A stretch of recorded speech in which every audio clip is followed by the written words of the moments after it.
नमस्कार, live cities के night bulletin दिन भर बिहार में आपका स्वागत है। आपके साथ मैं मुस्कान। खबरों की शुरुआत करेंगे, लेकिन उससे पहले एक नजर डालते हैं आज की सुर्खियों पर।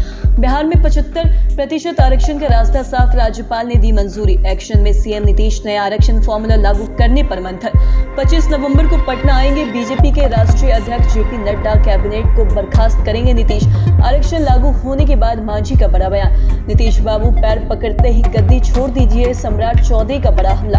बिहार में 75% आरक्षण पर सियासत, बीजेपी और जेडीयू आमने सामने। डीएम की बेकाबू गाड़ी ने कई लोगों को रौंदा, 3 की मौत, जान बचाकर भागे जिलाधिकारी। मोतिहारी एसपी का बड़ा एक्शन, एक साथ 32 ट्रेनी दारोगा को किया निलंबित। डॉक्टरों की हड़ताल का ओपीडी पर दिखा असर, परेशानी दिखे मरीज। तो वहीं प्रशिक्षण से गायब रहने वाले बीपीएससी शिक्षकों के खिलाफ होगी कार्रवाई। अब खबरें विस्तार से। बिहार में आरक्षण का दायरा 75% पहुंच गया। आपको बता दें कि बिहार विधानमंडल से पारित आरक्षण संशोधन विधेयक को राज्यपाल राजेंद्र विश्वनाथ आर्लेकर ने मंगलवार को मंजूरी दे दी है। आरक्षण विधेयक को राज्यपाल के स्तर से मंजूरी मिलने के बाद गैजेट जारी कर दिया गया है। तो वहीं अब सभी सरकारी नौकरियों और सभी नामांकन प्रक्रियाओं में आरक्षित वर्ग के लोगों को 65% तथा 10% आर्थिक रूप से कमजोर लोगों को आरक्षण मिलेगा। तो वहीं नई आरक्षण नीति के तहत एससी के लिए मौजूदा 16% की बजाय 20% आरक्षण होगी। तो वहीं एसटी के लिए 1% की बजाय 2%, पिछड़े वर्गों के लिए ओबीसी के लिए 12% की बजाय 18%, तो वहीं अत्यंत पिछड़ा वर्ग ईबीसी के लिए 18% की बजाय 25% आरक्षण की व्यवस्था की गई है। पिछड़ी जाति की महिलाओं को दिया जाने वाला 3% आरक्षण को उसी वर्ग के आरक्षण में समाहित कर दिया गया है और साथ ही आर्थिक रूप से कमजोर वर्ग को पहले की तरह 10% आरक्षण मिलता रहेगा।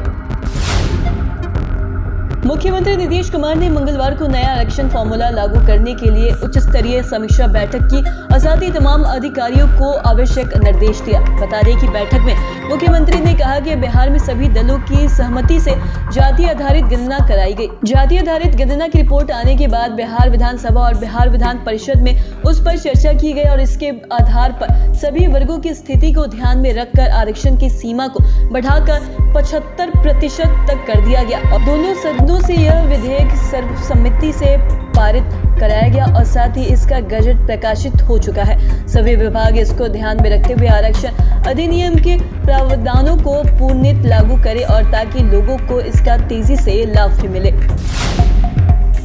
सत्ता से बाहर होने के बाद भाजपा के केंद्रीय गृह मंत्री और पार्टी के राष्ट्रीय अध्यक्ष जेपी नड्डा लगातार बिहार का दौरा कर रहे हैं। इस बीच बीजेपी के राष्ट्रीय अध्यक्ष जेपी नड्डा 25 नवंबर को बिहार आ रहे हैं। वैसे तो नड्डा राजधानी पटना के बापू सभागार में तांती महासम्मेलन में शामिल होंगे, लेकिन भाजपा के निशाने पर बिहार में लागू हुई आरक्षण नियम और जातीय गणना का मुद्दा होगा और साथ ही भाजपा के अनुसार बुनकर समाज को साधने के मकसद से इस बार तांती रैली करने की तैयारी है, जिसमें भाजपा के राष्ट्रीय अध्यक्ष जेपी नड्डा को आने के लिए अनुरोध किया गया है। बिहार में 75% आरक्षण लागू होने के बाद पूर्व सीएम जीतन राम मांझी ने सीएम नीतीश कुमार पर निशाना साधा है। मांझी ने सोशल मीडिया पर सरकार के खिलाफ हमला बोलते हुए कहा कि बिहार में आरक्षण बढ़ाने के बिल को राज्यपाल की मंजूरी मिल गई है। उम्मीद है कि आज ही सीएम नीतीश कुमार वर्तमान राज्य मंत्रिमंडल को बर्खास्त कर जातीय के आबादी के अनुरूप नए मंत्रिपरिषद का गठन करेंगे। उन्होंने आगे लिखा है कि जिसकी जितनी संख्या भारी मिलेगी उसको उतनी हिस्सेदारी, सभी जातियों को मिलेगी सरकार में जिम्मेदारी। बता दें कि राज्यपाल राजेंद्र आर्लेकर ने नई आरक्षण नीति को मंजूरी दे दी है। तो वहीं आरक्षण विधेयक को राज्यपाल के स्तर से मंजूरी मिलने के बाद गैजेट जारी कर दिया गया है। बिहार में बढ़ते आपराधिक घटनाओं को लेकर सम्राट चौधरी ने सरकार पर जमकर हमला बोला है।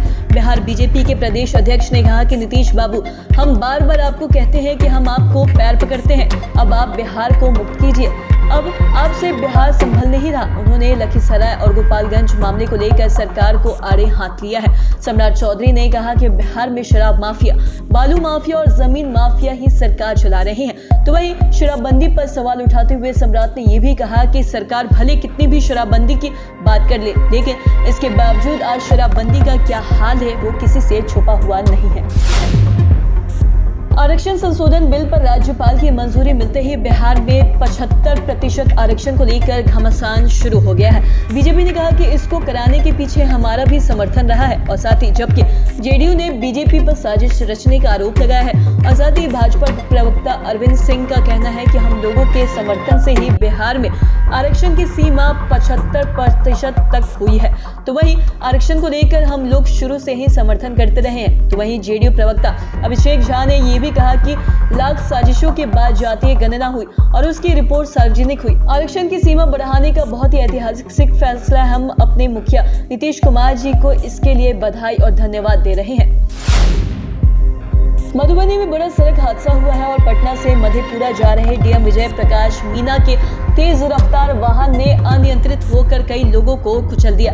इस हादसे में 3 लोगों की मौके पर ही मौत हो गई, जबकि कई लोग घायल हुए। घटना फुलपरास थाना क्षेत्र के NH 57 पर लोहिया चौक से आगे की है।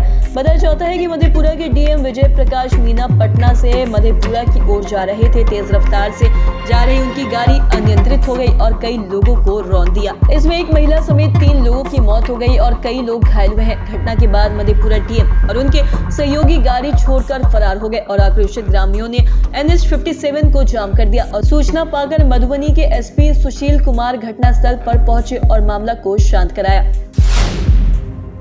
मोतिहारी में ट्रेनी सब इंस्पेक्टर के खिलाफ बड़ी कार्रवाई हुई। आपको बता दें कि एसपी ने एक साथ 32 ट्रेनी दारोगा को कार्य में लापरवाही के आरोप में निलंबित कर दिया है। इसकी रिपोर्ट पुलिस मुख्यालय को भेज दी गई है। तो वहीं निलंबन की पुष्टि करते हुए मोतिहारी के एसपी कांतेश कुमार मिश्रा ने कहा कि पुलिस अकेडमी राजगीर में प्रशिक्षण प्राप्त कर रहे 100 दारोगा ट्रेनी एसआई को व्यवहारिक प्रशिक्षण के लिए पूर्वी चंपारण भेजा गया था, जिसमें से 14 महिला समेत कुल 32 एसआई ने अपने पदस्थापित स्थल पर योगदान नहीं दिया। इन्हें तत्काल निलंबित कर दिया गया है और आगे की कार्रवाई के लिए पुलिस मुख्यालय को लिखा गया है। पूर्णिया के डॉक्टर के साथ हुई मारपीट के विरोध में बिहार में आज डॉक्टर्स का हड़ताल रहा, जिसकी वजह से आम मरीजों को काफी ज्यादा परेशानी उठानी पड़ी। तो वहीं पटना के पीएमसीएच समेत राज्य के विभिन्न जिलों के अस्पतालों में ओपीडी सेवा बंद रही, जिसकी वजह से मरीज को बिना इलाज कराए ही लौटना पड़ा और इमरजेंसी सेवा को छोड़कर ओपीडी सेवा बाधित रही। वहीं निजी क्लिनिकों में भी डॉक्टर्स ने ओपीडी बंद रखा और डॉक्टर्स द्वारा ओपीडी बहिष्कार किए जाने के कारण मरीजों को काफी ज्यादा परेशानी का सामना भी करना पड़ा। प्रशिक्षण से गायब रहने वाले बीपीएससी शिक्षकों के खिलाफ कार्रवाई होगी, इसको लेकर पत्र जारी किया गया। तो वहीं आपको बता दें कि बीपीएससी द्वारा नव नियुक्त शिक्षकों के लिए विभिन्न प्रशिक्षण संस्थाओं में प्रशिक्षण कराया जा रहा है और इसमें काफी संख्या में नव नियुक्त शिक्षक शामिल नहीं हो पा रहे हैं। ऐसे शिक्षकों के खिलाफ कार्रवाई की जाएगी और इसके लिए बिहार की राज्य शिक्षा शोध एवं प्रशिक्षण परिषद यानी कि SCERT ने नोटिस जारी किया है और गैर हाजिर रहने पर शिक्षकों से तुरंत प्रशिक्षण कार्यक्रम में शामिल होने को कहा है। और इस संबंध में डाइट की संयुक्त निदेशक डॉक्टर रश्मि प्रभा ने पत्र जारी किया है। तो आज की इस वीडियो में इतना ही। अगर आपने अब तक हमारे चैनल को सब्सक्राइब नहीं किया तो तुरंत कर ले, साथ ही हमारे फेसबुक पेज को लाइक करें। वीडियो देखने के लिए आपका धन्यवाद।